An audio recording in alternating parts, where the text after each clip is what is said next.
Boa noite a todos e todas. É uma alegria muito grande que a gente esteja aqui juntos, mesmo que desta maneira, né? Virtualmente juntos.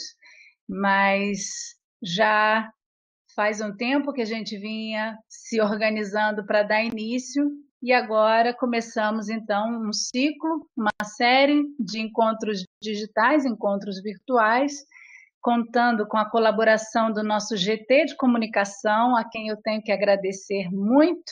Está aqui a Helena, o Carlos, são nossos estudantes egressos do programa, mestres pelo PPG e ela, que hoje colaboram conosco, junto com tantas outras pessoas que também compõem o GT.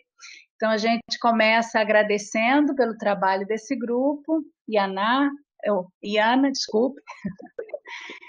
E, bom, arrancamos então com o primeiro encontro, a primeira live do PPG e ela, Perspectivas Latino-Americanas, Práticas Interdisciplinares e Saberes em Trânsito.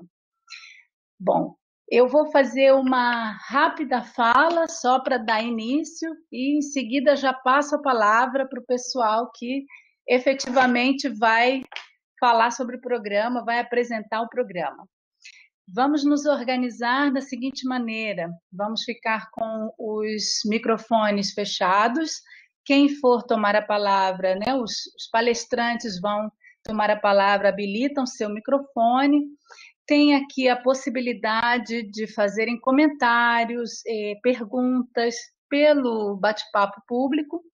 Enquanto os palestrantes, as palestrantes estiverem conversando, falando, eu vou observar, vou estar aqui atenta às perguntas e aos comentários do bate-papo, para, no final, a gente fazer uma rodada onde a gente possa, se tivermos tempo, né, responder um pouco dessas perguntas, dos comentários de vocês. Um rápido histórico do PPG e ela, porque eu vi que tem gente aqui de fora do programa, né? E como também depois essa live está sendo gravada, depois vai ficar disponível no YouTube. Então, contando com pessoas enfim, de outras latitudes que venham nos assistir, um pequeno histórico do PPG e ela. PPG e ela, Programa de Pós-Graduação Interdisciplinar em Estudos Latino-Americanos, é o primeiro mestrado aprovado pela CAPES e o primeiro em funcionamento na UNILA. Né? Ele é aprovado em 2013 e começa a funcionar efetivamente em março de 2014, temos a nossa primeira turma. É um programa interdisciplinar bilíngue em português e espanhol. E está localizado numa região muito significativa, que é a tríplice fronteira entre Paraguai, Argentina e Brasil. Bom, nós estamos na área de concentração Cultura e Sociedade na América Latina, dentro das divisões da CAPES. Até hoje, formamos 41 mestres brasileiros e brasileiras e 25 mestres hispano-americanos, hispano-americanas. Então, temos aqui um grande grupo de Nuestra América, já egressos do IELA por diversas partes da América Latina. Bom, em 2018, tivemos uma reestruturação importante como parte da autoavaliação do programa e, com isso, criamos uma terceira linha. Antes tínhamos duas, agora temos 3 linhas. Então, uma linha mais enfaticamente dedicada à fronteira. Contamos hoje com 28 docentes no total, entre colaboradores e permanentes do programa. Bom, essa é um pequeno histórico, um pequeno resumo. Mais informações estão disponíveis na página do PPG e ela. E agora eu passo para uma pequena organização da nossa sequência, tá? Para a gente ter uma organização aqui que faça com que as falas possam fluir de maneira mais tranquila. Eu, então, vou dar início, já passo a palavra para a professora Cristiane Quequia, que vai falar pela linha de trânsitos culturais. Cada um dos professores que vão falar como representação da sua linha de atividade no programa, cada um deles terá 15 minutos para fazerem sua fala, Em seguida, nós vamos ter uma fala dos nossos egressos, tá? Então, a gente vai ter uma apresentação. Primeiro fala a Helena, depois fala a Iana, depois fala o Carlos. E, em seguida, passamos para uma rodada de perguntas, ok?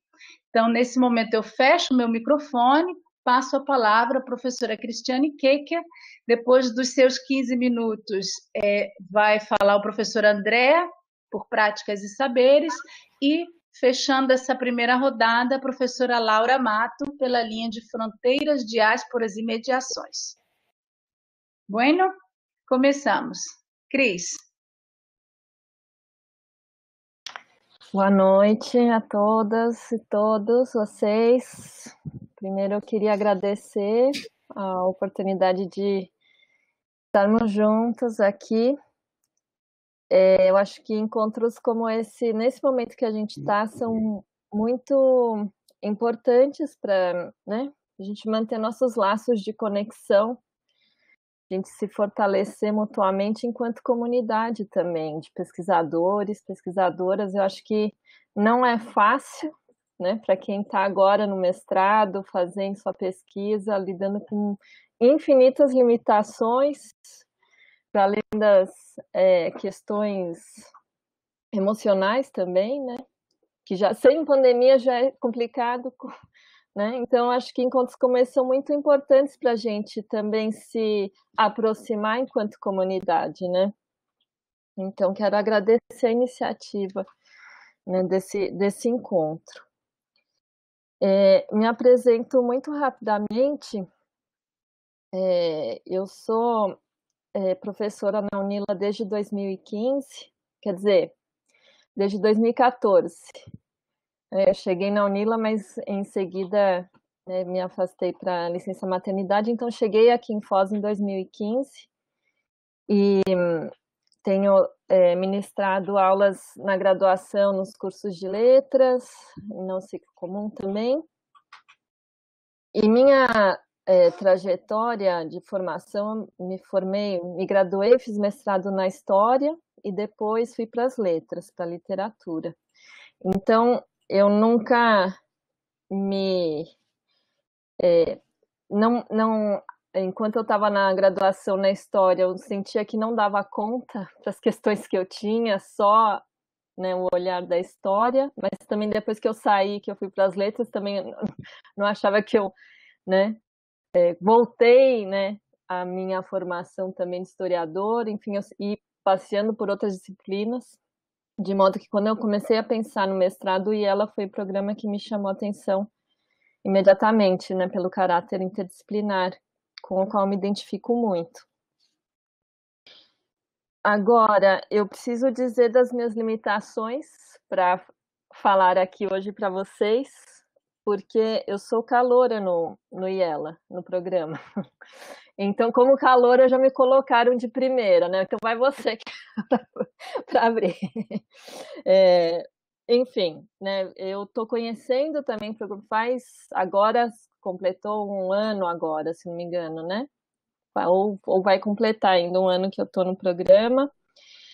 Também estou conhecendo o programa, e então estou vendo que tenho colegas da linha de pesquisa aqui escondidinhos, se quiserem completar, também interagir, eu agradeço, e também sei que o professor André e a professora Laura saberão completar ou corrigir qualquer desconhecimento meu. Por outro lado, apesar de fazer pouco tempo que eu estou no IELA, eu acho que é um momento bem interessante esse, em que eu cheguei, né? Eu e outros colegas chegamos recentemente, porque a gente chega no momento em que o programa está olhando para si, né? Em que o programa está fazendo uma autoavaliação, tentando entender melhor sua forma de organização, e uma dos exercícios interessantes, né, dessa autoavaliação é pensar nas linhas de pesquisa. Vamos pensar que as linhas de pesquisa ajudam a estabelecer uma espécie de curadoria, né, do conhecimento, da produção que está sendo feita no programa, né, tentar organizar de algum jeito tudo que nós, né, pesquisadoras, pesquisadores, docentes e discentes fazemos no programa. Então, é possível organizar também de outra forma, a partir de outras linhas, né? Mas as linhas que se desenharam foram essas, e elas se desenharam tanto, né? Também se desenha a partir do que está sendo produzido. Então, não é uma organização definitiva, mas é hoje a forma que nos organiza. Né? E aí, também, ao entrar no programa, eu tive que olhar atentamente para cada linha e ver onde eu me enxergava aqui, né? Qual que é a singularidade dessas 3 linhas de pesquisa? E é um pouco o exercício que a gente está fazendo aqui hoje. Né? Então, eu vou falar para vocês, né, de que maneira eu entendo a linha de trânsitos culturais, né, que é um exercício que eu tive que fazer quando eu me postulei, né, para ministrar aula no IELA, de onde que eu me encaixava, mas que eu também tenho feito junto com os colegas, né, a gente também está discutindo isso. Bom, o que é trânsitos culturais? Primeiro, eu acho que é interessante chamar atenção para o próprio nome, né, dessa linha, que acompanha uma tendência na área das humanidades, de pensar a partir das interações, dos fluxos, das mediações, das mobilidades entre culturas, entre sujeitos, entre línguas, entre distintas linguagens artísticas da comunicação. Tais perspectivas nas ciências humanas apontam para as limitações dos recortes exclusivamente nacionais, e para a necessidade de pensar de modo mais fluido nas noções de sujeito, de identidade, de gênero, de território, enfim, né, de flexibilizar, né, essas categorias, né, ou de pensá-las de outra maneira.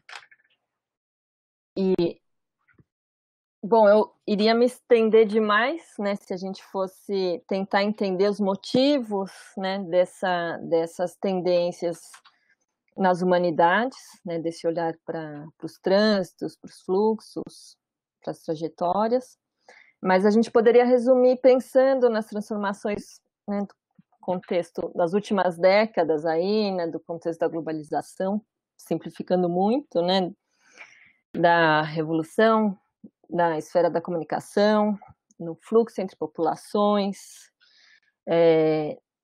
na atuação, né, de novos atores sociais que questionam os rótulos cristalizados de nação, né, de sujeito, de gênero, né, para a tendência nas artes contemporâneas a uma certa inespecificidade, a um diálogo muito mais forte entre as linguagens artísticas.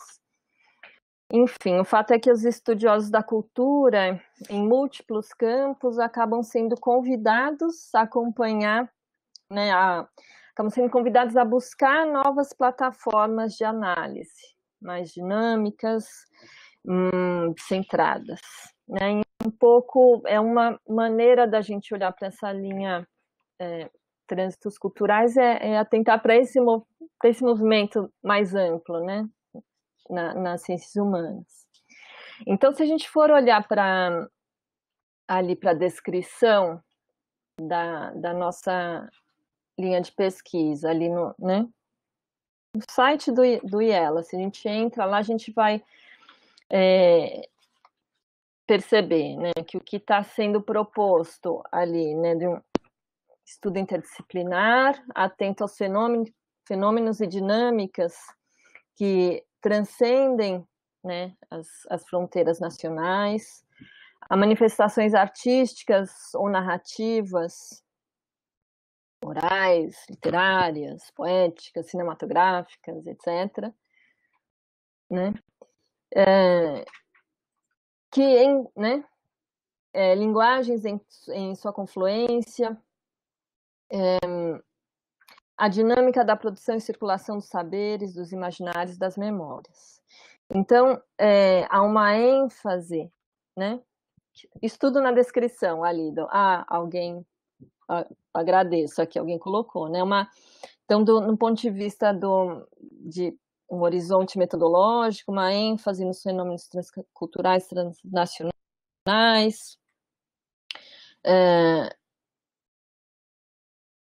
em processos e produtos artísticos, linguagens narrativas e poéticas, em mídias, práticas artísticas culturais, construção de memória, sempre pensando desse ponto de vista, né, para além de um recorte exclusivamente nacional, pensando numa realidade pós-nacional ou nos trânsitos e nas interações nessas diferentes linguagens ou produtos, né?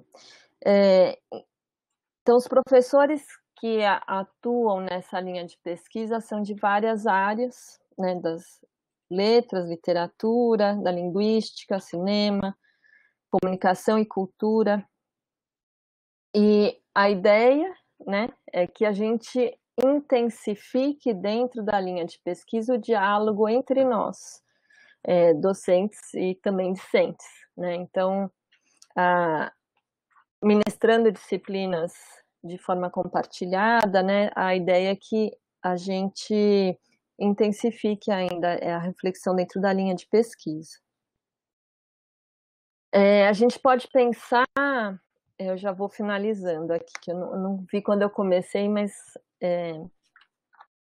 a gente pode pensar que essa nossa proposta de trânsitos culturais, ela tem muitos pontos de confluência, sobretudo, né, com a linha de fronteiras, né? Fronteiras, diásporas e mediações. E aí esse foi um diálogo também que a gente procurou fazer dentro da linha. Falei assim, bom, mas tem alguma singularidade aí. A gente não participou, eu, né, pelo menos não participei do momento em que se definiu a separação, né, dessa linha, dessas duas linhas. Mas a gente percebe que se a gente for tentar desenhar uma especificidade na linha trânsitos culturais, aparentemente a gente tem aí uma atenção maior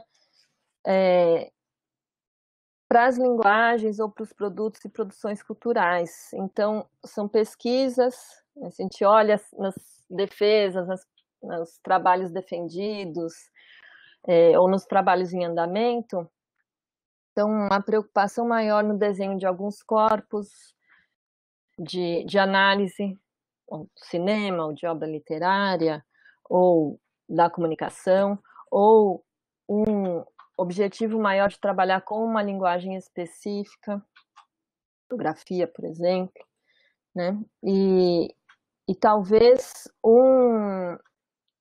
uma orientação teórica menos definida, né? Um pouco mais aberta dentre os professores que atuam nessa linha. Talvez aí fique mais evidente, até um lugar para a gente conversar também, ouvir os colegas da linha Fronteiras, Diásporas e Mediações e a gente estabelecer maior, né, esse contraste. Eu diria que eu encerro por aqui, depois a gente conversa mais. Ótimo, Cris. Obrigada, você foi super pontual. Eu vou, antes de passar a palavra para o professor André, deixa eu agradecer o Newton, que o André já lembrou aqui, foi ele que projetou, está acompanhando a gente aqui nos bastidores. Newton sempre fundamental, com a secretaria do programa. E quero agradecer também o André Crepaldi, que é um estudante nosso ativo, que é quem fez a arte e está sempre, então, acompanhando muito de perto também esse GT de comunicação. Andréia, passo a palavra para você. Boa noite a todas, a todos. Muito obrigado pelo convite. Muito bom estar aqui com todos vocês. Mais de 40 pessoas nessa sala virtual. Duvido que na história do IELA nós tenhamos organizado algum evento que reunisse mais do que esse número de pessoas de hoje. Nem teríamos sala onde coubessem, pelo menos não no PTI. Então é uma alegria muito grande. Eu não prometo ser tão sintético quanto Cris, um pouco pelos meus hábitos, um pouco porque vou tentar fazer um exercício que provoque um pouco a participação depois dos demais, não necessariamente só hoje, nossos próximos encontros, a caminho daquilo que é muito evidentemente necessário fazermos, ou seja, revermos as linhas de pesquisa, não só a redação das descrições delas, mas como nos organizamos nelas e como elas nos organizam, se é que nos organizam no sentido de que nos ajudam a nos orientarmos. Newton, se gentilmente você quer lançar com as suas artes tecnológicas as slides que eu preparei, te agradeço.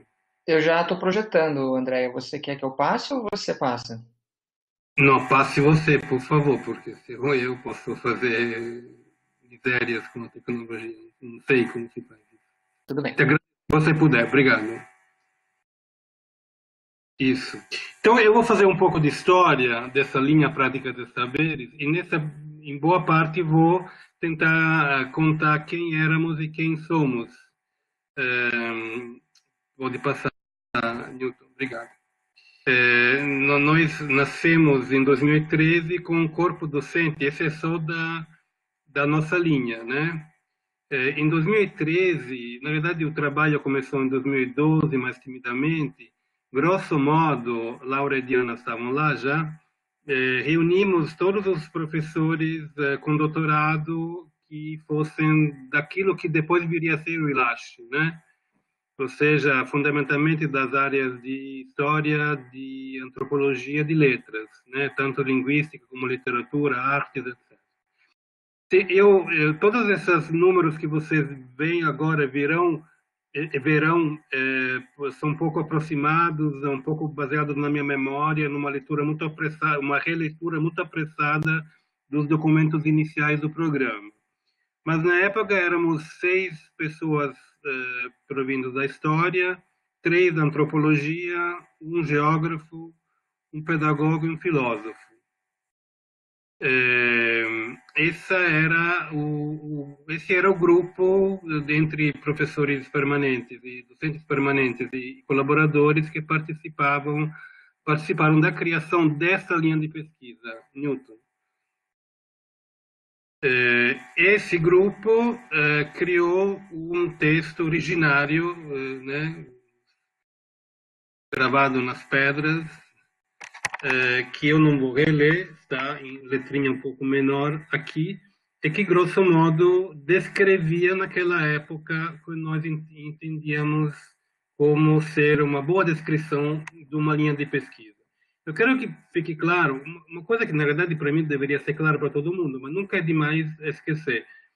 Essa organização dos programas por linha de pesquisa é uma antiga norma, exigência, hábito lançado pela CAPES no Brasil e que os programas são obrigados a respeitar. Nem sempre, me permito dizer, sobretudo na área de humanas, isso faz totalmente sentido, né? Aquele grupo de 12, 13 que éramos aqui da slide anterior, tínhamos praticamente nada, até os próprios historiadores, que era o grupo mais relevante, tinham muito pouco em comum do ponto de vista não só das temáticas abordadas, mas de histórias disciplinares, epistemológicas, de escolhas teóricas e metodológicas. Newton, pode passar para a slide sucessiva. E o grupo, hoje, eu agora me permito reduzi-lo a só 4 pessoas, são os professores permanentes da linha, somos apenas em 4, né? Desse 4, o antropólogo seria eu, né? Só que eu estou me afastando cada vez mais da antropologia, ou vice-versa, e então, não sei, se eu pudesse escrever lá um outro nome, mas ainda não achei o nome certo para me autoqualificar. Mas, de fato, não creio que o problema nosso seja quantitativo, né? Mas é claro que cada um de nós 4 aqui, não temos rigorosamente quase nada em comum do ponto de vista. É muito difícil escrever um artigo junto, é muito difícil bolar um projeto junto. Me parece que nas outras duas linhas isso é mais fácil, sobretudo nessa linha que a Laura apresentará de fronteiras, até porque surgiu exatamente da necessidade de professores, de docentes, de colegas que já tinham algo em comum e oficializar esse algo em comum que tinham, né, para tanto efeitos da CAPES, efeitos externos, portanto, como efeitos internos. A nossa linha de pesquisa hoje, do ponto de vista da formação dos recursos humanos, como dizem no CNPq, é essa. Newton. A linha hoje está descrita, pode passar na próxima slide, por favor. Está descrita no site do IELA, eu corrigi alguns errinhos de digitação, que depois de Newton temos que arrumar. Ficou um pouco mais enxuta, o grupo ficou bem menor, né? O grupo de docentes ficou bem menor e a descrição também ficou um pouco menor. Há poucas semanas, nós tivemos dentro do colegiado, fizemos um exercício que eu achei bastante útil e proveitoso, foi rico, eu acho, de rever as nossas disciplinas. E revendo as disciplinas obrigatórias, sobretudo, rever também as ementas das disciplinas. Eu acho, por exemplo, que nesse momento as ementas das disciplinas obrigatórias, inclusive da disciplina obrigatória da nossa linha, que, se não me engano, Diana me ajude, continua se chamando Teorias da Cultura, que, por exemplo, aqui Helena, Iana e Carlos cursaram, provavelmente Carlos e Iana até comigo. Essa disciplina, a ementa dessa disciplina hoje, me parece que é mais condizente com aquilo que pode vir a ser, no curto prazo, a nossa linha de pesquisa.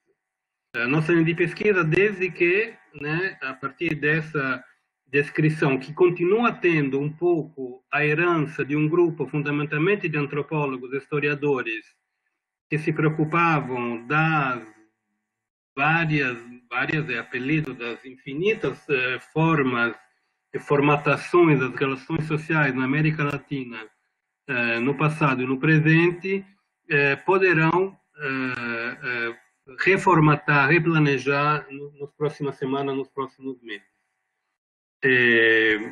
O que acontece também é que, se tem o hábito, a CAPES tem a certeza, e nós temos o hábito, de considerar que quem dá as características de um programa de pós-graduação, e, portanto, por exemplo, de uma linha de pesquisa, são as docentes e os docentes que participam dela.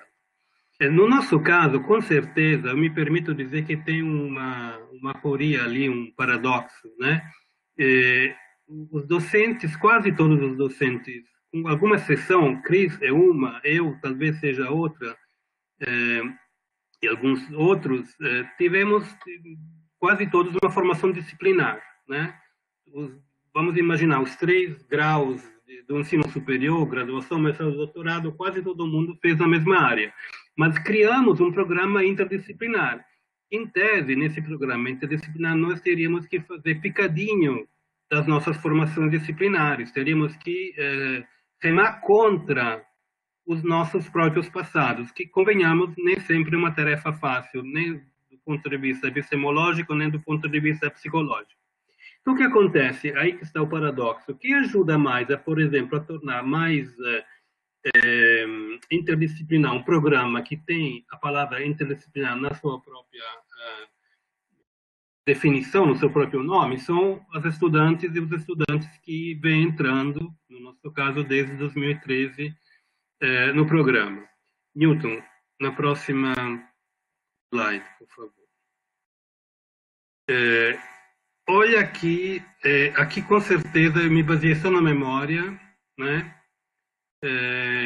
Arquitetura, direito, filosofia, cinema, música, letras, comunicação, geografia, desenvolvimento rural, pedagogia, serviço social, história, antropologia, relações internacionais.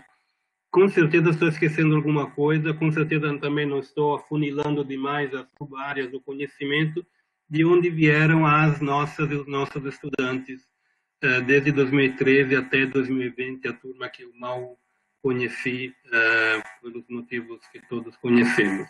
Então, o que acontece? Tem um paradoxo. Eu sou, vamos dizer assim, antropólogo. Laura é linguista. etc., mas numa sala de aula e depois no acompanhamento de pesquisa nos deparamos com uma tão radical conjuntura de diversidades disciplinares, epistemológicas, e que isso nos obriga, mais do que a plataforma Sucupira ou algum relatório para CAPES, a nos esforçarmos para sairmos das nossas gaiolinhas disciplinares originárias. Mas, além disso, Newton, vira aí lá, por favor. Um outro exercício que nós temos que fazer, inclusive na perspectiva da autoavaliação e das alterações que eu vejo como necessárias, é ver o que esses estudantes fizeram ao longo da sua permanência aqui. O que finalmente defenderam quando, depois de mais ou menos 2 anos e meio, foram defender suas dissertações. Eu fiz um exercício muito precário, muito provisório ainda, de divisão dessas dissertações só da linha de práticas e saberes, e numa espécie de tipologia, né? Considerando dissertações que abordassem temas e questões americanas em geral, sem afunilar para um ou mais países, dissertações só de tema brasileiro, dissertações de temas não brasileiros, mas que abordassem apenas um país, e temas, questões que eu chamei bioplurinacionais, em que, ou em perspectiva comparada ou não, houvesse abordagens de temas que envolvessem realidades culturais, sociais de 2 ou mais países. E aí já se poderia fazer uma primeira leitura, 12, 18, 36 dissertações, 28, ou seja, muito por cento, não sei calcular agora, 28 dessas 36 dissertações não tem um caráter, digamos, comparativo multinacional, com perdão da palavra, que não é obrigação nenhuma, evidentemente, que não é obrigação nenhuma. Entretanto, isso é interessante fazer uma pequena reflexão sobre isso, sim ou não. Os 2 programas co-irmãos nossos, da USP e da UNB, o PROLAN e aquele de questões americanas lá da UNB, obrigam os estudantes a entrarem com projetos sempre em perspectiva comparada. Tem muitos projetos que nós admitimos aqui que não poderiam entrar lá, o que não significa que nós somos piores nem melhores, mas é uma reflexão que talvez precisemos fazer. Estou com poucos minutos, Newton vai em frente, porque agora eu dividi, sobretudo para quem não conhece de perto nos programas, são os títulos, né? Próxima vez ponho os autores também. Só essas 2 dissertações têm um alcance latino-americano mais geral, né? Todas são disponíveis no repositório da UNILA. Eu aconselho a leitura. Vai, Newton. De tema só brasileiro, aqui tem alguns. Se não me engano, eu vi aqui há pouco um dos autores aqui, cadê? E essas são as 2 slides. Em frente, Newton.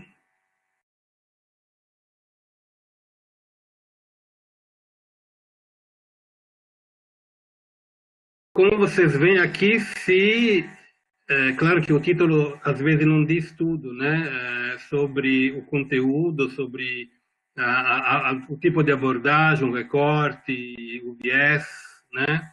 Mas é claro que se trata, nesse caso, de pesquisas desenvolvidas apenas em campo, em âmbito brasileiro, de campo, com pesquisa de campo ou não, bibliográfica, etc. Newton, vai em frente.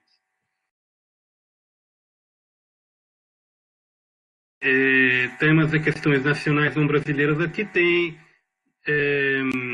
eu queria fazer só o elenco dos países: Paraguai 2 vezes, Argentina, Peru, Argentina, Chile, vai em frente.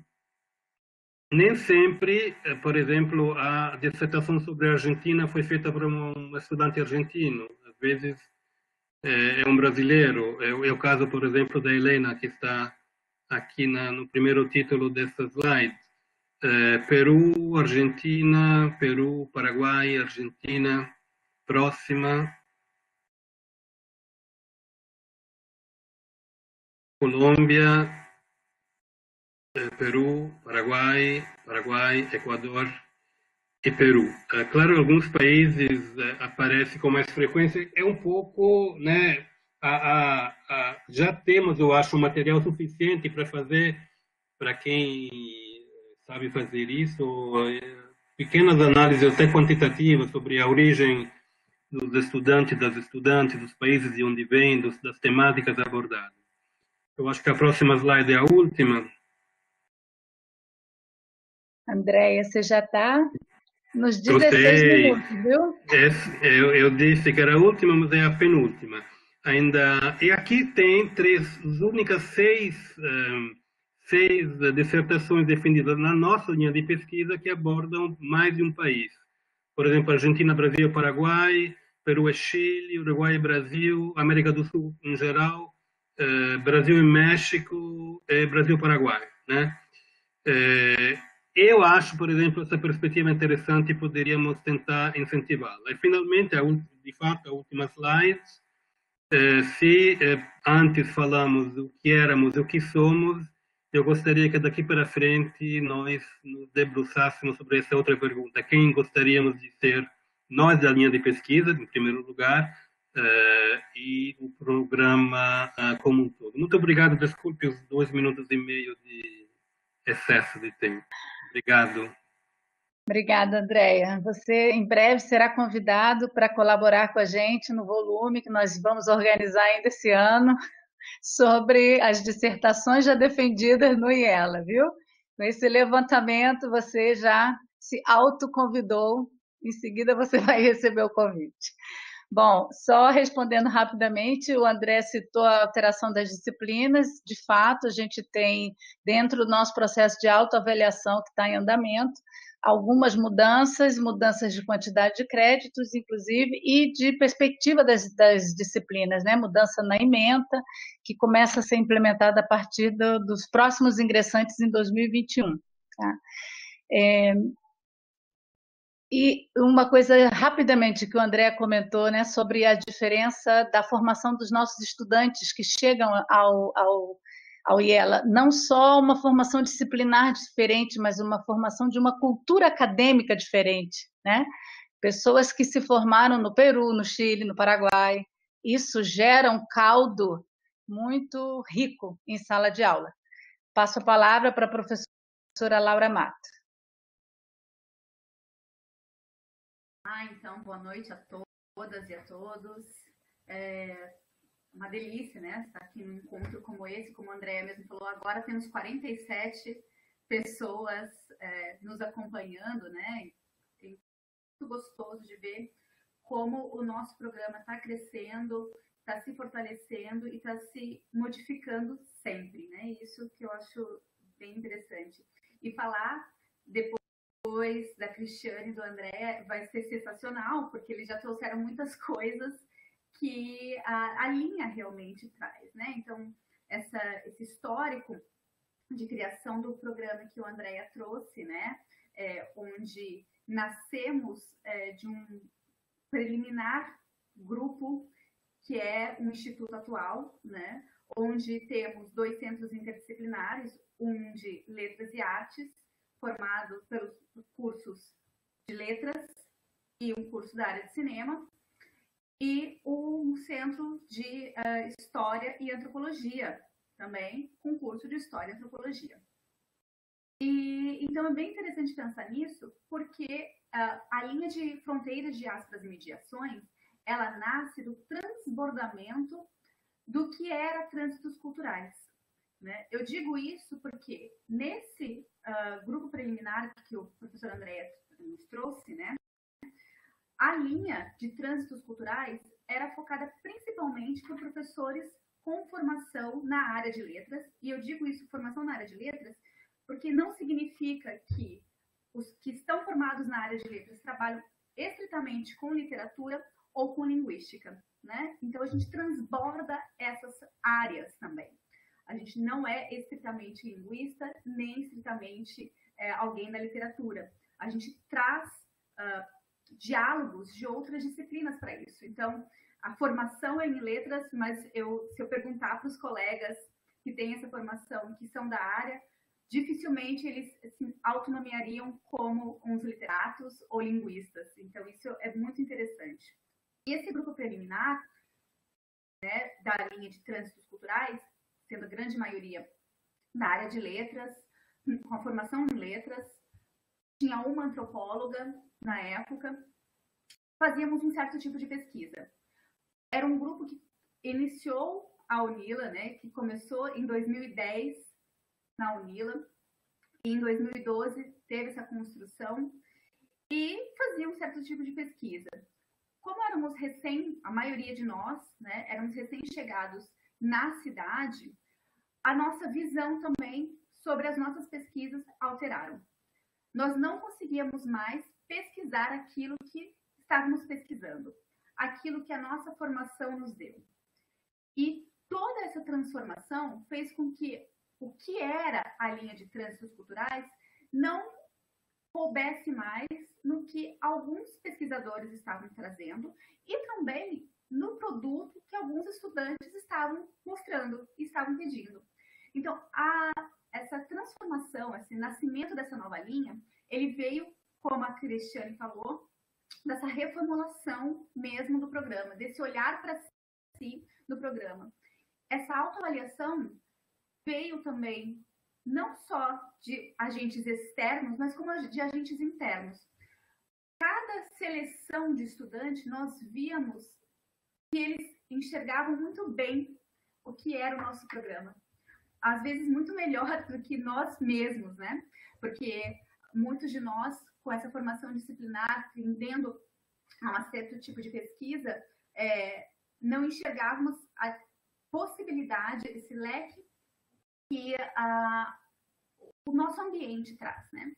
Então, vindo das pesquisas dos estudantes, da nossa reformulação de pesquisa, sentimos a necessidade de reformular e de sair um pouco das linhas de trânsitos. E com isso também teve essa reformulação textual do texto de trânsitos e uma elaboração nova também do texto de práticas e saberes e, consequentemente, fronteiras, diásporas e mediações. Como a Cristiane comentou, né, a linha se assemelha muito no que a Trânsitos Culturais traz, justamente porque eu falo que é uma filha, praticamente, de Trânsitos Culturais da Fronteiras, né? A professora Cristiane é uma professora caloura, mas eu sou caloura na linha, porque a linha é uma linha nova, né? Nessa linha somos 7 docentes. Desses 7 docentes, 3 vieram da linha de práticas e os outros professores são professores novos. Eu vejo que muitos deles estão aqui também, depois podem até contribuir no nosso bate-papo, porque é bem interessante esse exercício que a professora Cristiane trouxe, de pensar, eu estou me postulando a uma linha, então eu preciso entender o que essa linha faz, né? Algo que as professoras advindas da linha de fronteiras, elas sabiam muito bem o que elas estavam fazendo, que não era trânsitos culturais mais, e sim um trabalho, pensando essa região, pensando principalmente algumas palavras-chave que está aqui na tela, né, da descrição da linha, que eu coloco, que são práticas e processos de mediações socioculturais, com pesquisa sobre práticas decoloniais e o transbordamento dos limites do Estado-nação. Eu acho que esses 2 pontos são o principal para a questão das fronteiras e diásporas e mediações. Nessa linha, o que nós pretendemos, né, é justamente trabalhar com essas mediações socioculturais localizadas nessa região, né? Então, enquanto a gente pensa que a linha de trânsitos ela é algo mais ampla, que não precisa se limitar a essa região, as pesquisas aqui, né, eu fiz um trabalho de buscar as pesquisas registradas pelos colegas, né, da linha, todas elas estão localizadas na fronteira. Então, essa especificidade, né, de pensar essas relações interculturais mediáticas, de circulação de saberes nessa região é o que faz a diferença entre a linha de trânsitos culturais. Ela nasceu também de um desejo de trazer estudantes que pesquisem muito bem essa área, né? Então, nós vemos que tem muitos estudantes trabalhando essas relações socioculturais aqui na fronteira e que estavam vinculadas principalmente às 3 professoras que estavam em trânsitos culturais, mas que não trabalhavam mais com o que a descrição daquela linha trazia, né? Então, pensar essa nova linha nos trouxe o desejo também de nos fortalecer enquanto grupo, né? Como a Cristiane trouxe também no começo da fala dela, nós também estamos pensando em quem somos, para onde vamos e o que vamos fazer enquanto grupo, né? O que sabemos todos nós temos interesse em pesquisar a fronteira, em áreas diferentes, nas áreas educacionais, nas áreas do direito, nas áreas das relações socioculturais, das mediações culturais. Então, são vários problemas que se trazem para essa linha, mas sempre localizada nessa questão da região e principalmente a partir de uma teoria bem específica, que são práticas decoloniais, né? Então, isso está muito claro também na descrição da linha e nos trabalhos que os professores da linha estão realizando, né? No momento, somos 7 professores, né? Desses 7, 3 já eram do programa, os outros são professores recém-ingressos no programa, que traz também um ânimo maior, né? A gente sempre fala que gente nova traz um novo ar, a gente respira melhor, né? Porque não está cansado daquela burocracia, daquela velha história que todos nós já conhecemos dos processos, né? Então, é bem interessante porque a gente consegue repensar também o nosso próprio local de pesquisa e ver como que a gente pode trabalhar junto, né? Como o Andréia trouxe, por mais que a gente consiga, seja uma linha de professores que possam contribuir mais juntos, nós estamos nos recém-conhecendo. E esse conhecimento novo faz com que a gente ainda entenda o que o outro esteja trabalhando e como que a gente pode entrar junto e trabalhar junto e construir junto, né? Então, isso é bem interessante. Eu acho que o André e a Cristiane trouxeram tantas coisas sobre o programa que eu acho que não tem muito mais o que falar também sobre a linha. Por isso que a minha fala vai ficar extremamente curta, porque o André e a Cristiane trouxeram bastante coisas, né? E o que eu gostaria só de salientar é algo que o André trouxe, é justamente essa divisão de linhas. É muito ruim, né? Assim, a gente cumpre um papel burocrático. Simples assim, né?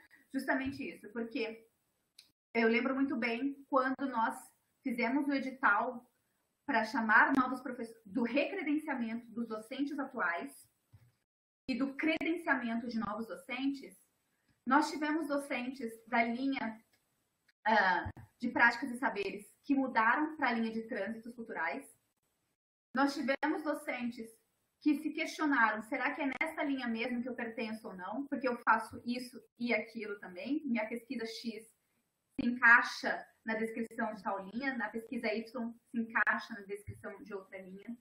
E a gente tenta inovar de uma forma que, infelizmente, a legislação não acompanha, né? Então, nós tentamos fazer coisas inovadoras que a legislação, às vezes, nos impede de trazer essas inovações tão claramente como nós gostaríamos que elas fossem. Então, essa divisão é meramente burocrática. Eu acredito que muitos de nós se vê também fazendo trabalhos que tangenciam as outras linhas, e isso é importante, e por isso que também talvez sejamos um grupo, né?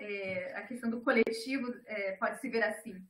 E a interdisciplinaridade, como a Andréia trouxe, vem muito dos alunos, e cada vez mais eu vejo que nós, enquanto docentes do programa, estamos nos tornando menos aquela nossa formação inicial e mais uma formação que não sei dizer qual é também, né? Como a Andrea não se sabe dizer mais o que ele é, já que ele não é mais tão antropólogo, está se distanciando da antropologia, eu acho que muitos de nós também não sabemos mais dizer o que nós realmente somos. O que eu digo é, eu tenho formação em tal, não significa que eu seja isso. E eu acho que isso que a questão da fronteireira traz e das mediações trazem também, né?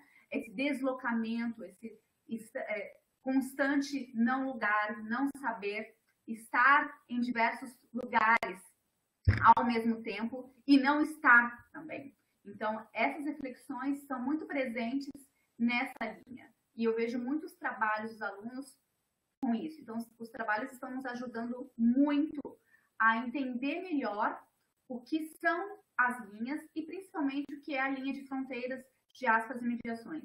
Eu lembro que na última seleção que eu participei, né, que foi até desse ano, dos alunos que entraram esse ano, a primeira coisa que eu olhava, né, que me fazia refletir era por que este aluno escolheu esta linha de pesquisa com esse projeto, né? Então, isso foi uma reflexão para mim, porque se ele escolheu aquela linha de pesquisa com aquele projeto, ele trouxe alguma identificação para isso. Então, o quê?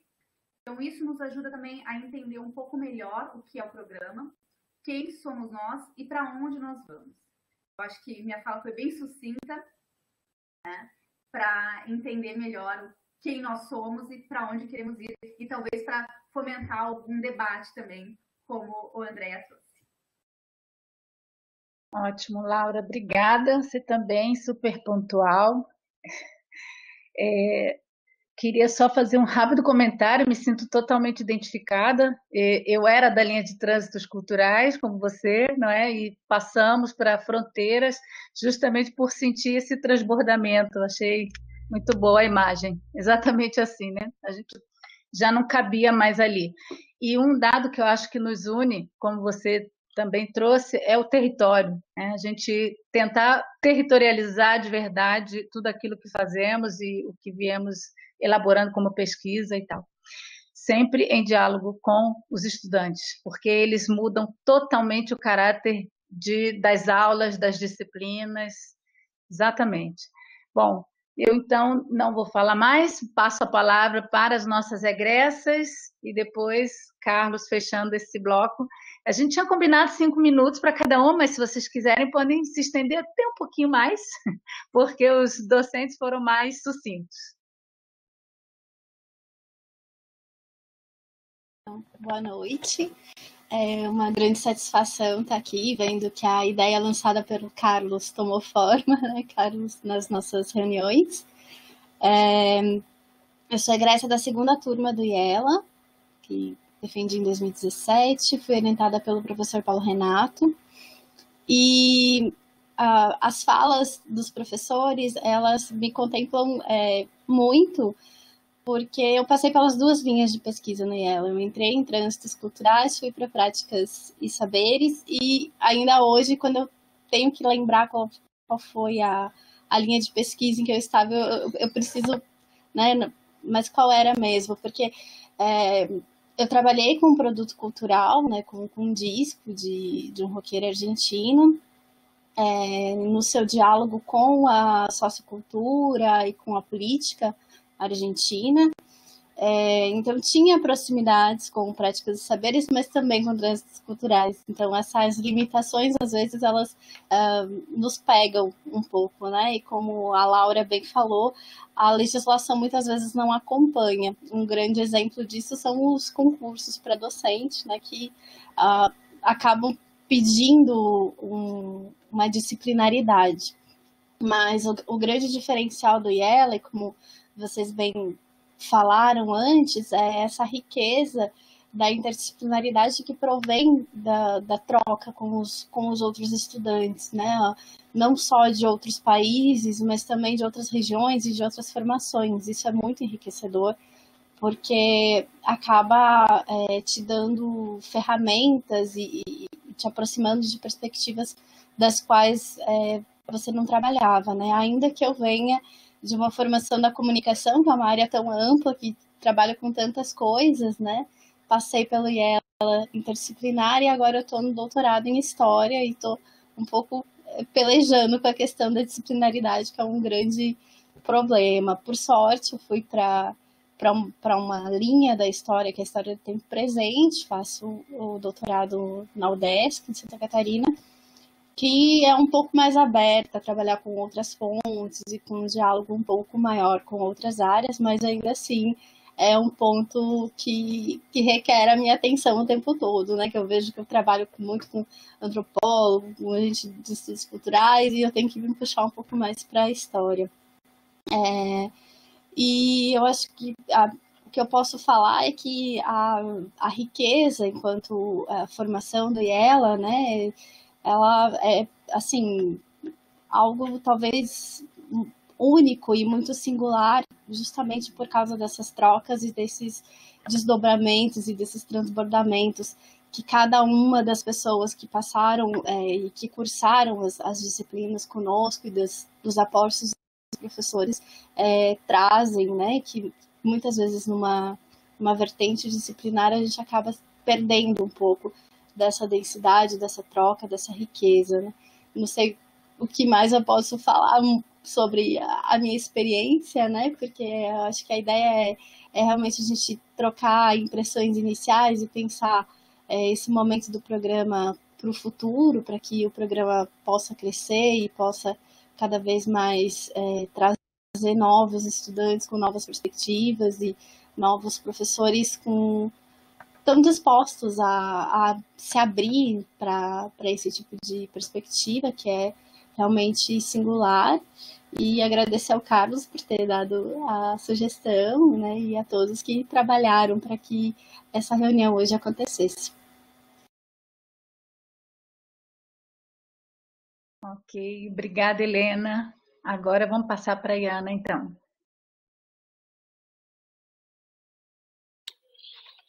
Boa noite, gente.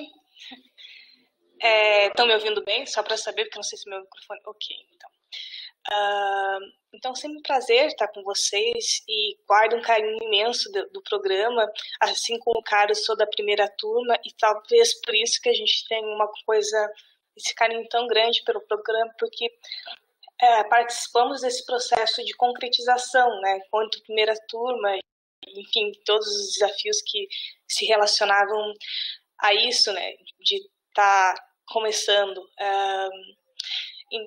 A pesquisa que eu fiz é relacionada ao protocolo de morte encefálica. Trabalhei com o professor Antônio de la Penha e nesse momento eu não trabalho mais com isso. Estou próxima de defender o doutorado. Eu acho que até daqui uns 30 ou 60 dias no máximo defendo o doutorado, que eu faço na UFSC, no interdisciplinar em ciências humanas.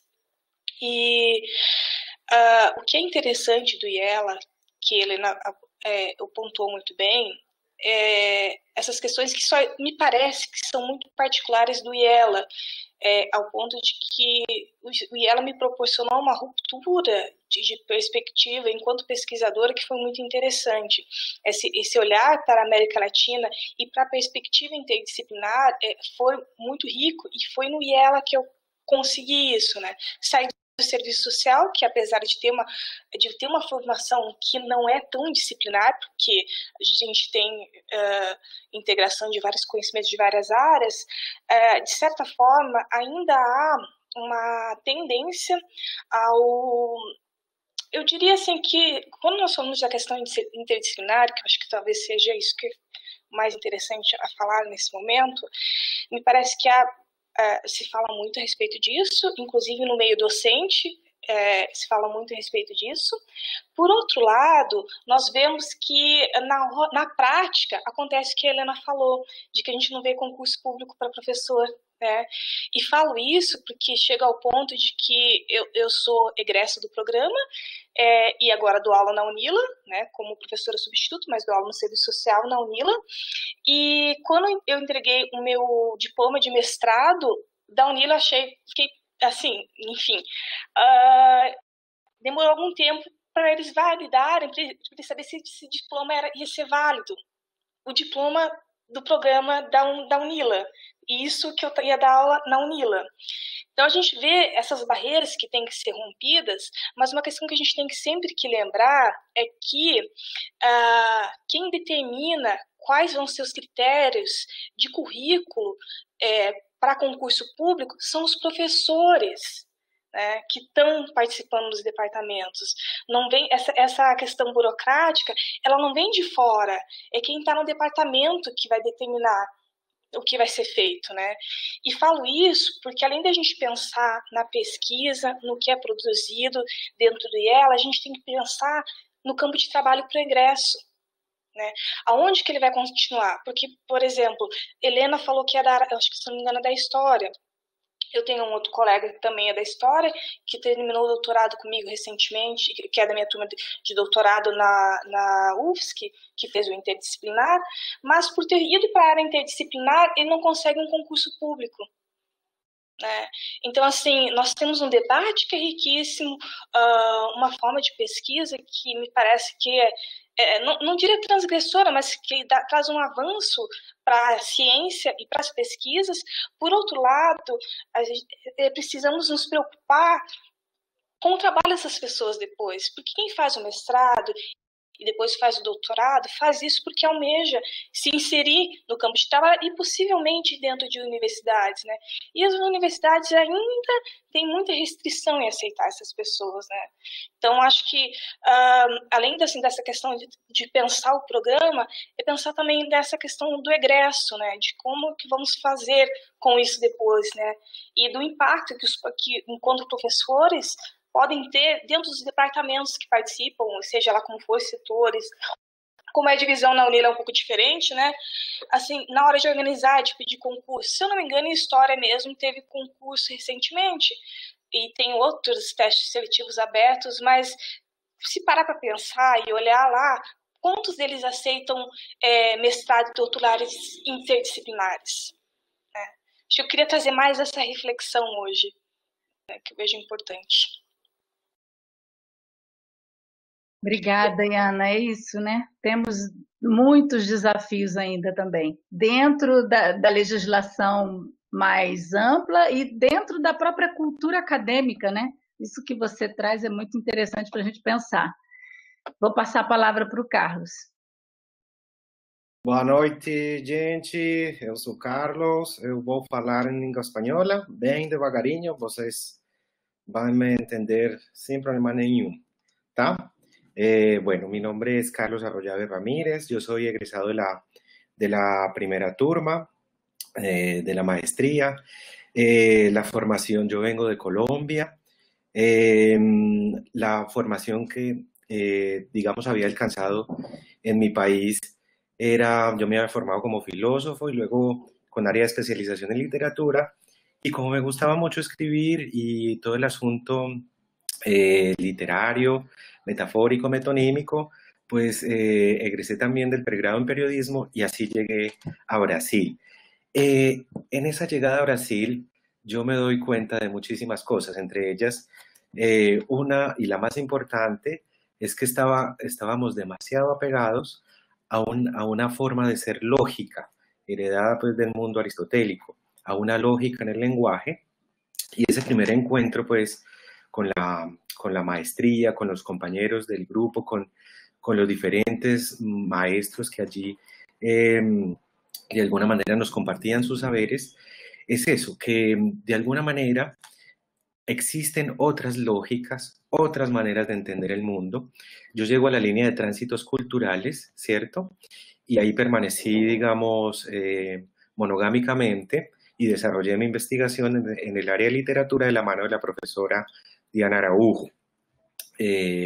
Entonces, esta experiencia para mí fue, digamos, reveladora desde todo punto de vista, ¿sí? Porque fue confrontar el choque cultural, el choque térmico también climático, lingüístico, porque una lengua supone una lógica y la lengua portuguesa, el portugués brasileiro, tiene otra lógica que no tenía mi lengua. Entonces fue entrar primero en contacto con esa nueva lógica y con las nuevas lógicas que nos abría, digamos, las metodologías, las formas de hacer colectivas, digamos, las disciplinas se pueden conversar, pueden trabajar colectivamente, y esto era algo pues que en nuestra cabeza, aquí en las formaciones académicas, de alguna manera era demasiado incipiente para la época. Estoy hablando de hace 6, 7 años. De alguna manera, pues, empezar a entender esa forma como se estaba estructurando una transversalidad disciplinaria, una forma de trabajar colectivamente entre las diferentes disciplinas, un adentrarse, digamos, en lo propio, porque obviamente, pues, esa lógica aristotélica es hija, digamos, de la colonia, de esquemas de pensamiento y del hacer que de alguna forma todavía determinan algunos de nuestros países. Aquí en Colombia, por ejemplo, pagar una maestría un semestre vale $2.000, $3.000, $4.000, incluso hasta más, hasta $10.000 puede costar en una universidad privada.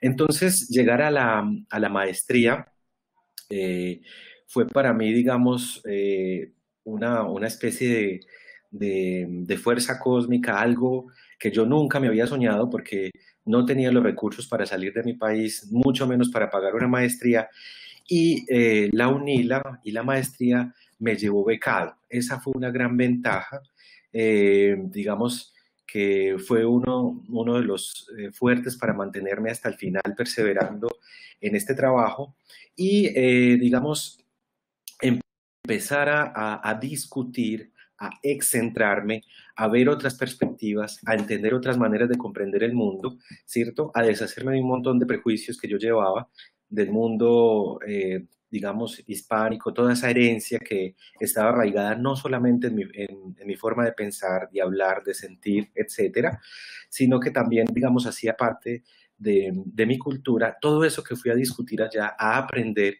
sirvió, pues, digamos, para transformar mi propia vida y para transformar, digamos, parte del entorno. Yo regreso a Colombia y soy vinculado a una universidad pública en la cual trabajo, y digamos que todo este bagaje, que de alguna manera, todas estas discusiones, todo digamos, esa riqueza teórica, metodológica que yo adquirí en la línea de tránsitos culturales, esas discusiones o ese cruce de perspectivas, pues obviamente alimentó discusiones que traje no solamente aquí a la academia, en la universidad donde empecé a trabajar, sino, digamos, en la continuidad de mi carrera académica, ¿cierto? Porque una vez llego a Colombia pasan unos años y logro de alguna manera conectarme con los estudios doctorales.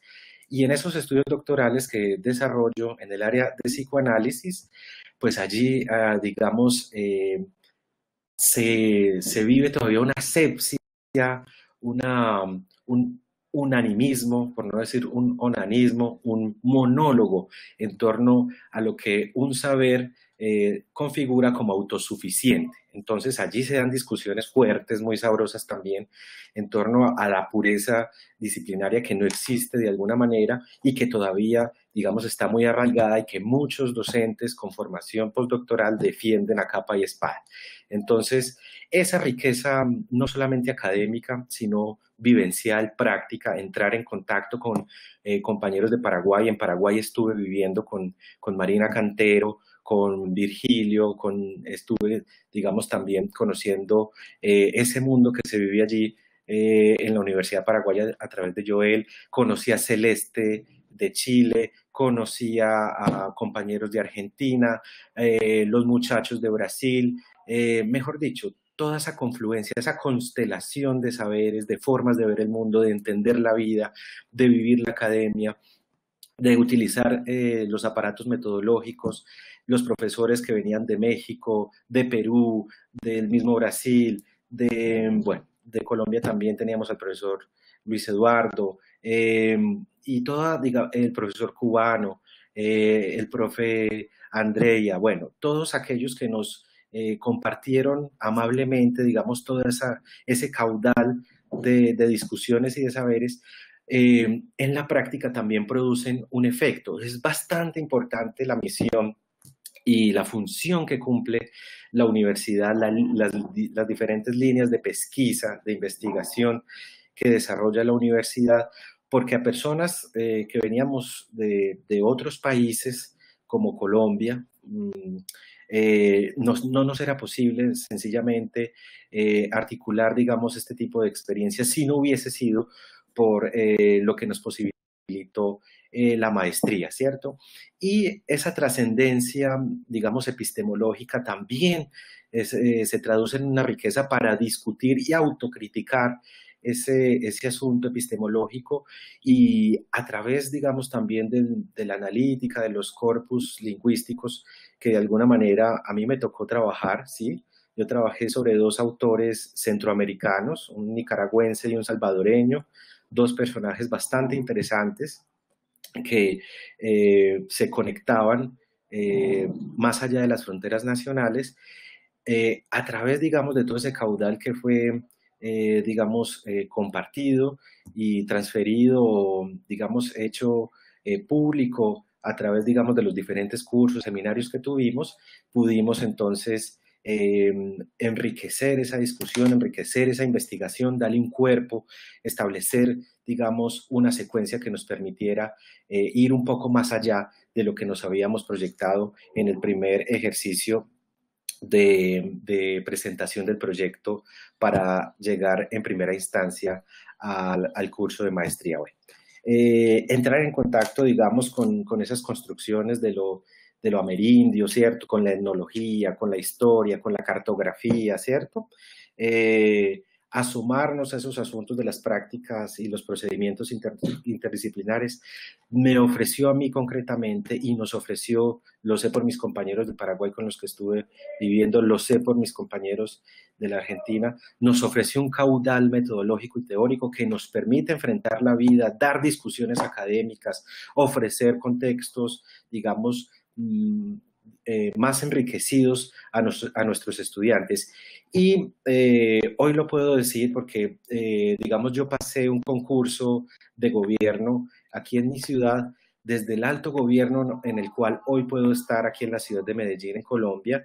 Yo puedo tomar decisiones o puedo implementar algunas políticas o puedo desarrollar acciones públicas atadas o unidas a todo ese caudal de conocimientos y de saberes que pude, digamos, apreciar o aprehender o de alguna manera observar en mi línea de investigación, ¿cierto? Es decir, traducir todas estas discusiones a políticas públicas concretas, a trabajos discursivos concretos con nuestros estudiantes, digamos, de alguna manera, a entrar a conocer las fisuras de esa argumentación o de esa lógica que de alguna manera aquí en Colombia parece monolítica, ¿cierto? Y que se ha mantenido a través de muchísimas décadas, incluso pues a través de los procedimientos de la guerra, etcétera, y asomarnos pues a una América latina y caribeña diversa, multiforme, que conversa, que se anuda en diferentes escenarios,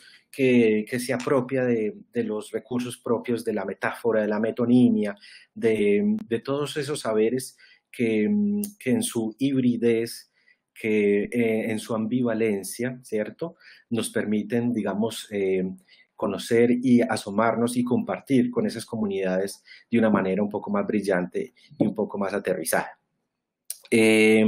También, digamos, ese asunto de la cualificación del estallo pedagógico obligatorio que nosotros debemos cursar, también nos anima a pensarnos didáctica y pedagógicamente el asunto de nuestros aprendizajes, es decir, cómo llegar con esos conocimientos de una manera, digamos, más desbrozada, más sencilla, para que, digamos, este saber se transmita o pueda multiplicarse, ¿cierto? Entonces, todo el asunto que tiene que ver con la disertación. Te interrumpo solo un poquito porque ya estamos con 12 minutos casi. Perfecto. Entonces, bueno, cierro aquí diciendo que es, digamos, un placer y una alegría y casi que un milagro haber estado en la universidad compartiendo y, bueno, de alguna manera generando unas nuevas visiones acerca del mundo que nos rodea. Y bueno, iba a terminar con el asunto de la esperanza, que fue mi trabajo de grado, pero en otra charla entonces lo haremos. El mundo entonces nos espera para otras conversaciones y les agradezco entonces este espacio que nos han propiciado. Bom, eu acho que a gente vai ter que fazer outra dessa parecida para o Carlos continuar, porque o André está aqui feliz, comemorando, agradecendo, viu, Carlos? Esses foram os meus melhores 10 minutos de 2020. Uau! Bom, pessoal, a gente já está chegando quase 15 para as 8, né? Eu, então, agora deixo o microfone aberto para quem quiser participar, porque perguntas aqui pelo bate-papo não apareceram. Alguns comentários, a professora Laura Fortes, que diz: as falas dos representantes das linhas e egressos mostram como a interdisciplinaridade é dinâmica e tem impactado nossas identidades e formações. Ótimas reflexões. Professora Laura Fortes, atualmente comigo na coordenação, vice-coordenadora do programa. Bom, eu então agora pergunto se alguém, professor Aníbal, que está aí, professor Júlio tinha me dito que gostaria também de falar. Quem tiver o interesse agora de tomar o microfone. Será que aparece alguém? Algum egresso? Isabela? Quem está por aí? Cristiane quer falar. Cristiane quer falar. Então, vou passar para a Cris. Vai lá, Cris. Fazer pergunta de calor. Não, é que eu achei muito interessante para mim ter participado dessa rodada de hoje, porque, por um lado, a gente tem uma questão que apareceu, que é uma demanda externa, como é que a CAPES demanda dos programas que se organizem por linhas de pesquisa. E aí, alguma coisa no sentido assim, é uma organização burocrática que é demandada de nós. E, por outro lado, acho que mais na fala da Laura, né, do que na do André, aparece mais assim, não, mas tem um sentido de ser da linha de pesquisa para além da demanda burocrática. E aí acho que isso eu deixo aqui como questão, assim, o que a gente faz com as linhas, assim, porque elas são interessantes para a gente, para além da questão da demanda burocrática, elas são interessantes para a gente mapear o que a gente está produzindo ou elas nos atrapalham? Então, uma pergunta, porque assim, bom, a gente pode pragmaticamente nos organizar em virtude de uma avaliação externa que a gente tem, e por enquanto é assim que a gente se estruturou. Mas eu acho interessante manter uma questão, assim, que a gente desenvolva com o tempo, né, de o quanto a organização dessas linhas nos ajuda a organizar o que a gente está fazendo aqui, né, levando em consideração que, assim, elas podem ser reorganizadas como já foram. Então, essa é uma pergunta de caloura, porque eu, na necessidade de me colocar em alguma, eu tive que tentar reconhecê-las em suas singularidades e ver se tinha alguma a qual eu me adaptaria mais ou não. Então, essa é uma questão para debate. E outra questão que eu, assim, primeiro agradeço muito a esse levantamento que o André fez, que acho que ele foi, sim, está disponível, né, mas são essas coisas que a gente precisa parar, dedicar um tempo, olhar, né, para essas produções, ver o que está sendo produzido aqui. E aí foi muito interessante a sua exposição dessa visão de conjunto. E aí acho que também desse levantamento que fez o André, eu acho que também saem questões, né? Porque se por um lado a gente tem um programa com uma perspectiva latino-americana e a gente vê assim, bom, uma maioria de produções dedicadas a um contexto nacional, ou, né, a gente não assim, bom, mas o que está acontecendo?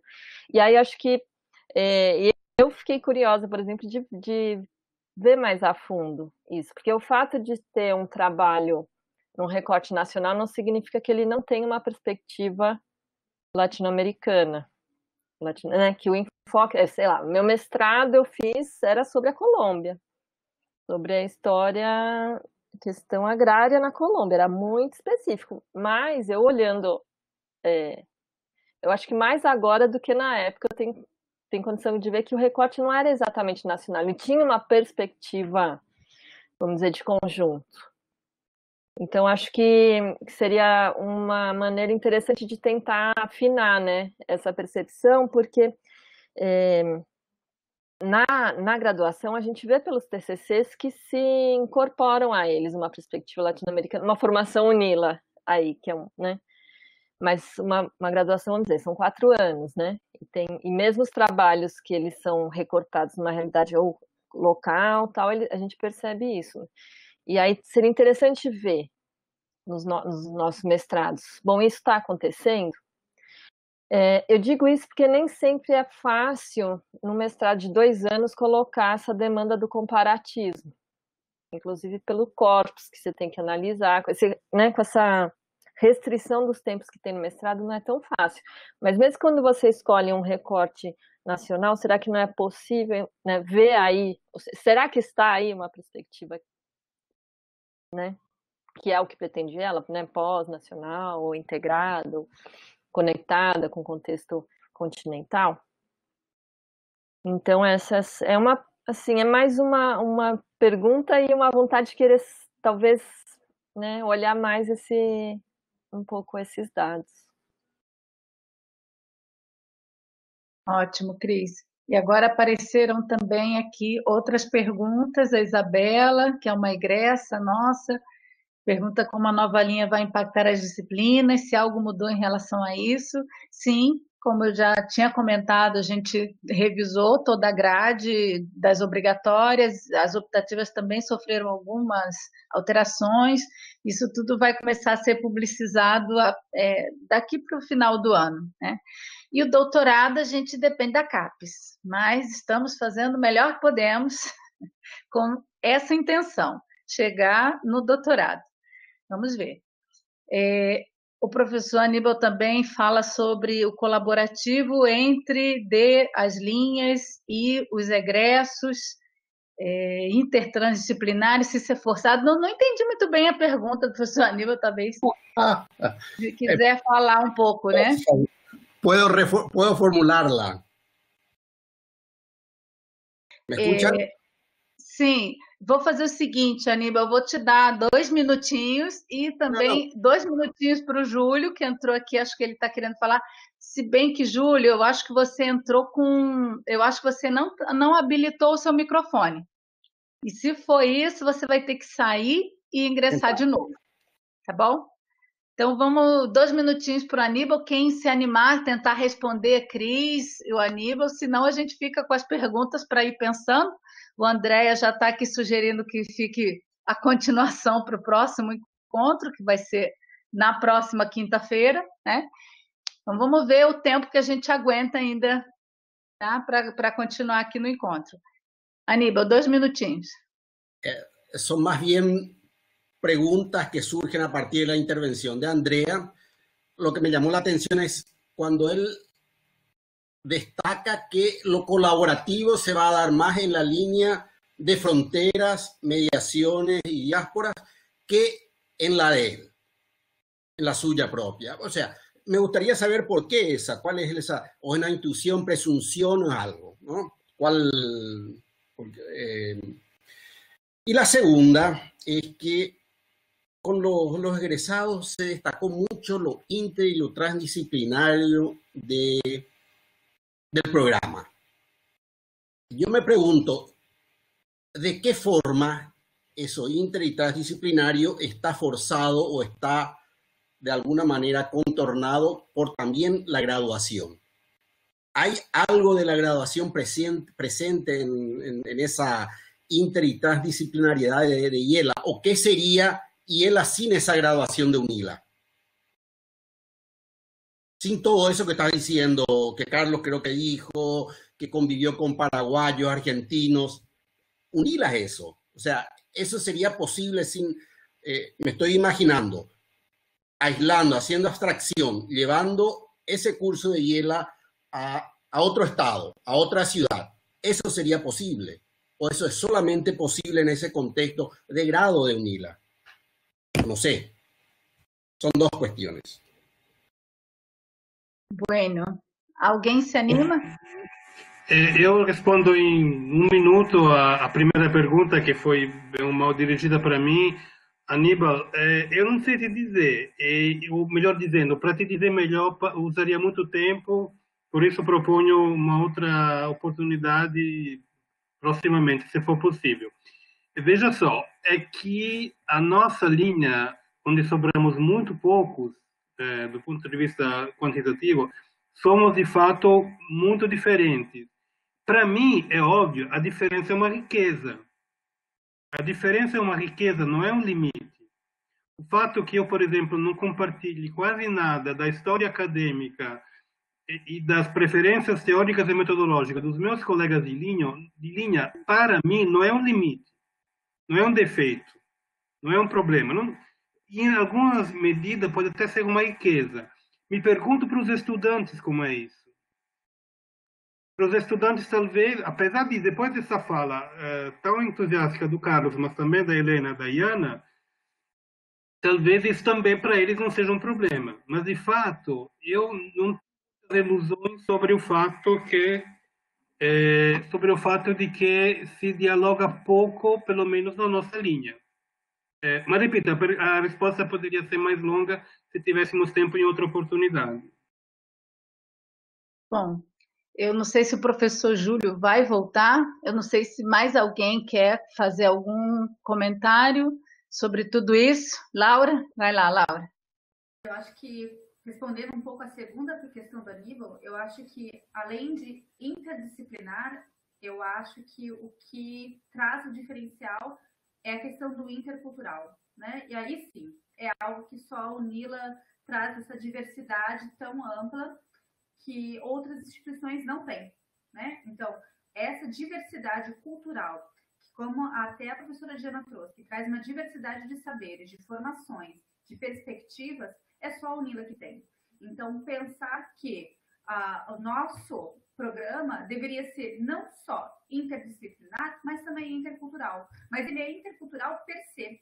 Por isso que talvez não seja necessária essa reformulação também, né? Mas a interculturalidade faz com que a interdisciplinaridade seja fomentada de maneiras diferentes, porque aí o que uma nacionalidade vê como interdisciplinar é diferente de outra, e elas vão se juntando e vão se transformando num caldo que traz essa formação tão rica para os estudantes e para nós mesmos, né? Então, assim, nós como docentes nos formamos nessas diferenças que só aqui mesmo na UNILA acontece. Obrigada, professora Laura. Vou passar a palavra para o Júlio. Vai lá, Júlio. Agora vai funcionar. Tá ouvindo agora, né? Estou meio que apanhando com esse câmera e microfone.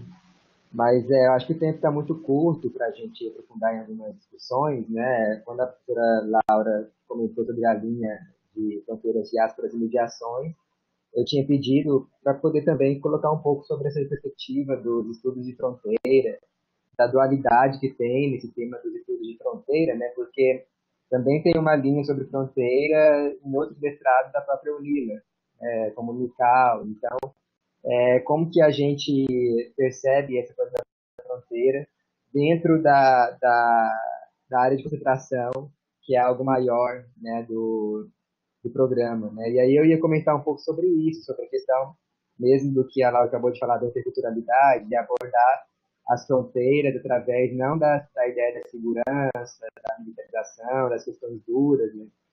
Pensando que Foz do Iguaçu é um modelo para o Brasil, para o governo atual, sobre a segurança das fronteiras, né? A instalação das câmeras e tudo isso. Então, existe um estudo de fronteira que olha para isso, né? E não é exatamente essa perspectiva das questões de fronteiras. Então, isso sempre surge nos congressos, nas discussões, em que, como no Congresso de Cultura, que eu e a Diana participamos há alguns anos atrás, as pessoas se inscrevem, né?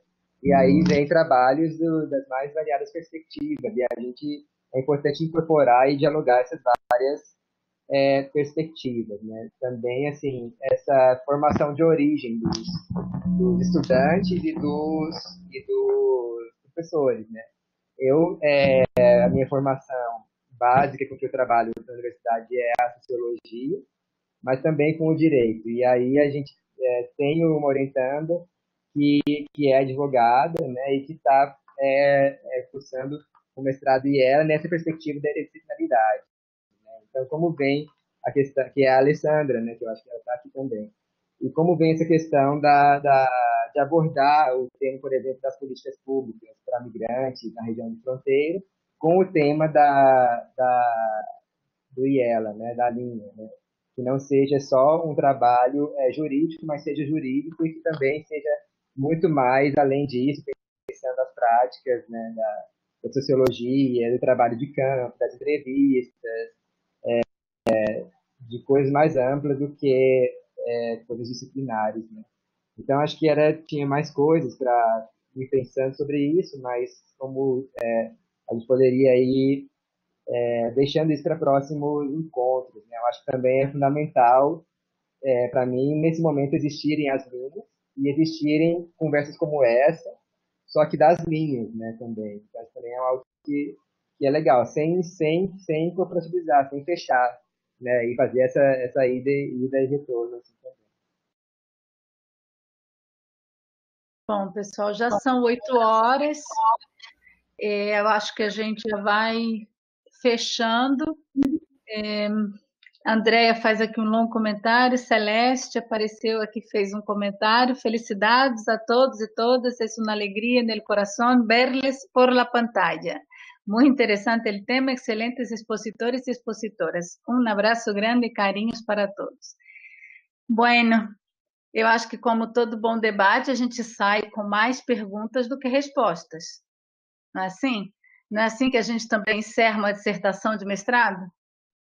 Com mais perguntas do que respostas, né? Então é isso, a gente continua pensando a necessidade de conversar é o que ficou mais claro, acho que para todo mundo, né?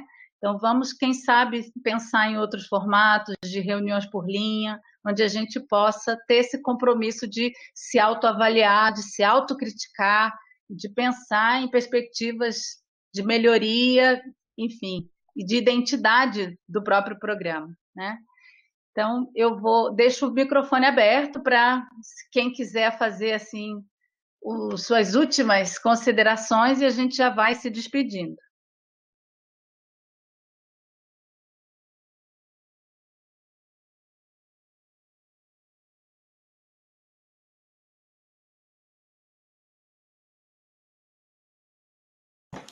Bueno, no, es bonito verles. Estamos invitando a todas las personas interesadas en integrar también la Comisión de Comunicaciones para que también si nos quieren aportar y quieren estar ahí con nosotros acompañando los procesos en próximas charlas o en algunas de las tareas que nos hemos trazado para sacar adelante el proceso de comunicaciones también de la maestría, pues las puertas están abiertas. Esta es una casa de puertas abiertas y por aquí los estaremos esperando. Muchas gracias a todos los expositores. Me alegra mucho verlos e escucharlos. Obrigada, Carlos. É isso. Convite feito. Vou, então, reforçar o convite também de que vocês enviem para nós seus vídeos sobre a pesquisa que fizeram no programa ou que estão fazendo, que está em andamento, para a gente continuar. De alguma forma, é uma maneira da gente continuar em contato e conversando. E dizer que esse é o primeiro encontro, que a cada quinta-feira, às 6h30, vamos nos encontrar aqui em função das pesquisas que estão em andamento, dos desafios desse momento também de isolamento, como o próximo encontro será sobre como trabalhar, como fazer trabalho de campo, como ligar as metodologias que conhecemos com a pesquisa agora em tempos de pandemia. Então, vamos continuar conversando. Eu agradeço muito aos colegas que participaram e a todos os estudantes e egressos que estiveram por aqui. Obrigada e até a próxima quinta-feira.